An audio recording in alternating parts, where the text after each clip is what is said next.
हर हर महादेव, जय भोलेनाथ। भगवान शिव और माता पार्वती की कृपा सदैव आप सब पे बनी रहे। स्वागत है आपका अपना चैनल भक्ति की राह में। तो अभी सावन का महीना चल रहा है और सावन का महीना भगवान शिव और माता पार्वती को समर्पित होता है। माँ पार्वती के ही मंगल स्वरूप को मंगला गौरी कहा जाता है। माँ मंगला गौरी को सुख, समृद्धि और अखंड सौभाग्य की देवी माना जाता है। विवाहित महिलाएं सुखी वैवाहिक जीवन और अखंड सौभाग्य के लिए सावन के मंगलवार के दिन मंगला गौरी व्रत रखती हैं। मान्यता है कि इस व्रत को करने से विवाहित महिलाओं को अखंड सौभाग्य की प्राप्ति होती है और उनके पति की आयु लंबी होती है। साथ ही इस व्रत के पालन से दाम्पत्य जीवन में सुख और शांति भी बनी रहती है और कुंवारी कन्याओं को इस व्रत के करने से मनपसंद और सुयोग्य वर की प्राप्ति होती है। इस व्रत में पूजन के दौरान मंगला गौरी व्रत कथा सुनना अत्यंत शुभ और फलदायी माना जाता है। आइए आज हम इस वीडियो में आपको मंगला गौरी व्रत की कथा सुना रहे हैं। भगवान शिव और माता पार्वती का स्मरण करते हुए इस कथा को ध्यान पूर्वक सुने। एक समय की बात है, एक छोटे से गांव में एक साहूकार अपनी पत्नी के साथ निवास करता था। साहूकार धनवान था और उसके घर में किसी भी प्रकार की कोई कमी नहीं थी। फिर भी वह और उसकी पत्नी संतान न होने के कारण दुखी रहते थे। संतान की कमी उन्हें हमेशा ही कचोटती रहती थी। एक दिन की बात है, उस साहूकार के घर में एक साधु आए। साहूकार ने उनका आदर सत्कार किया और उन्हें अपनी समस्या के बारे में बताया। साधु ने साहूकार की पत्नी को सावन माह में मंगलवार को किए जाने वाले मंगला गौरी व्रत करने की सलाह दी। साथ में पूजा विधि के बारे में भी संपूर्ण जानकारी प्रदान की। इसके बाद साहूकार की पत्नी ने सावन माह के पहले मंगलवार से ही मंगला गौरी व्रत रखना शुरू किया और विधि पूर्वक पूजन करने लगी। अब वह हर मंगलवार को विधि पूर्वक व्रत और पूजा पाठ करने लगी। इस प्रकार कई महीनों तक उसने यह व्रत किया। एक दिन उसकी धर्म निष्ठा से प्रसन्न होकर माता पार्वती ने भगवान शिव से साहूकार और उसकी पत्नी को संतान प्राप्ति का वरदान देने के लिए कहा। साहूकार को उस रात स्वप्न में एक दिव्य शक्ति ने दर्शन देकर कहा कि एक आम के पेड़ के नीचे भगवान गणेश की मूर्ति विराजमान है। तुम उस पेड़ से आम तोड़कर अपनी पत्नी को खिला देना, इससे तुम्हें संतान की प्राप्ति का सुख मिलेगा। साहूकार ने अगले दिन सुबह उठकर अपनी पत्नी को इस सपने के बारे में बताया और वह उस आम के पेड़ को ढूंढने निकल गया। काफी समय तक ढूंढने के बाद आखिरकार साहूकार को वह आम का पेड़ मिल गया जहां भगवान गणेश की मूर्ति विराजमान थी। उसने आम तोड़ने के लिए उस पेड़ पर पत्थर मारना शुरू कर दिया। पत्थर फेंकने से एक आम तो टूटकर नीचे गिर गया, लेकिन गलती से एक पत्थर जाकर भगवान गणेश की प्रतिमा को लग गया। इससे भगवान गणेश क्रोधित हो गए और उन्होंने प्रकट होकर उस साहूकार को श्राप देते हुए कहा कि हे स्वार्थी मनुष्य, तूने अपने स्वार्थ के कारण मुझे चोट पहुंचाई है।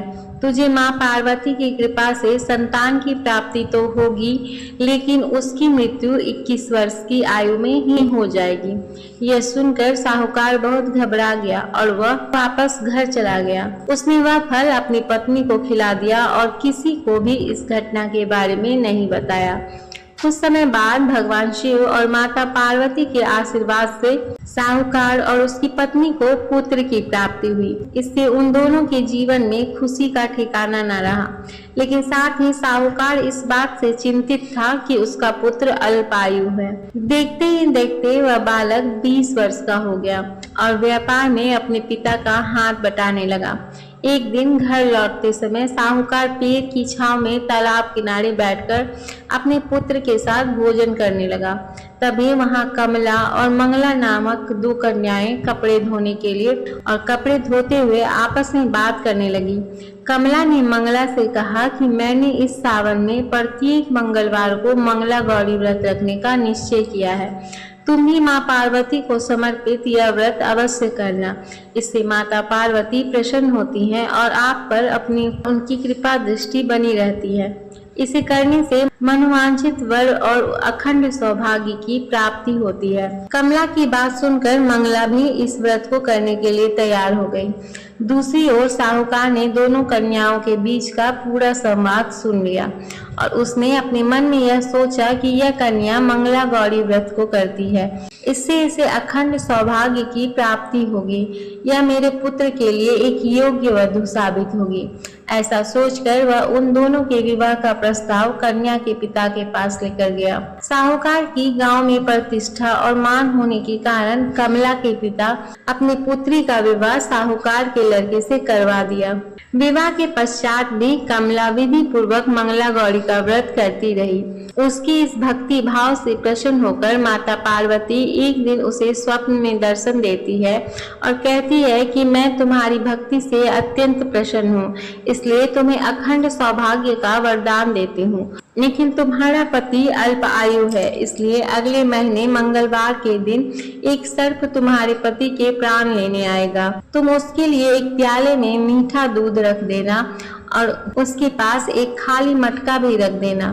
सर्प दूध पीकर उस मटके में चला जाएगा और तुम उस मटके को ऊपर से कपड़े द्वारा ढक देना। अगले मंगलवार को कमला ने माता पार्वती की बात मानकर एक प्याले में मीठा दूध रख दिया और पास में एक मटकी भी रख दी। सर्प ने आकर दूध पिया और मटकी में जाकर बैठ गया। कमला ने उस मटकी पर कपड़ा बांधकर उसे जंगल छोड़ आई और माता पार्वती की कृपा से कमला के पति के प्राण बच गए। इस प्रकार मंगला गौरी व्रत के पुण्य फल से साहूकार का पुत्र श्राप मुक्त हो गया। जब कमला ने घर में सबको इस चमत्कार के बारे में बताया तो सभी आश्चर्यचकित रह गए। इसके बाद साहूकार और उसकी पत्नी ने अपने पुत्र और पुत्र वधू को आशीर्वाद दिया और पूरा परिवार सुखपूर्वक जीवन व्यतीत करने लगा। इस व्रत की महिमा से साहूकार के पुत्र की उम्र 100 वर्ष तक बढ़ गई। तभी से मंगला गौरी व्रत की शुरुआत मानी जाती है। तभी से नवविवाहित महिलाएं इस व्रत का पालन करती हैं ताकि उन्हें भी अखंड सौभाग्य और सुखी वैवाहिक जीवन का आशीर्वाद प्राप्त हो सके। जो महिलाएं उपवास का पालन नहीं कर पाती वो इस दिन विधि पूर्वक पूजन करें और मंगला गौरी की कथा अवश्य सुने। इस कथा को सुनने मात्र से अखंड सौभाग्य की प्राप्ति होती है। उम्मीद है आपको यह वीडियो पसंद आया होगा। वीडियो को लाइक करें, शेयर करें और कमेंट करें और साथ ही यदि आपने हमारे चैनल को अभी तक सब्सक्राइब नहीं किया है तो चैनल को अभी सब्सक्राइब करें और बेल आइकन प्रेस करके सारे नोटिफिकेशन ऑन कर लें। धन्यवाद।